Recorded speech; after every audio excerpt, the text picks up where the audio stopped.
Hi everyone, I've just come out to the garage because I've just got some posts from Joy Labs and I wanted to show you what I've got. I'm very excited about this, so get me in. So everyone who knows me knows just how much I love Makey Makey, and let's see what I've got. So I've been sent the Bananiversary backpack bundle.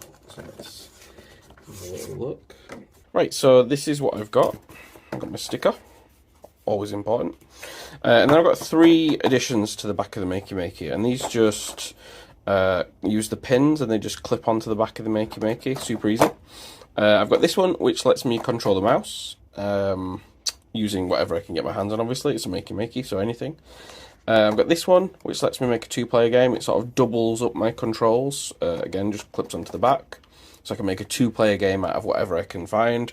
And then this last one sort of expands on the back of the Makey Makey, makes it a bit more accessible.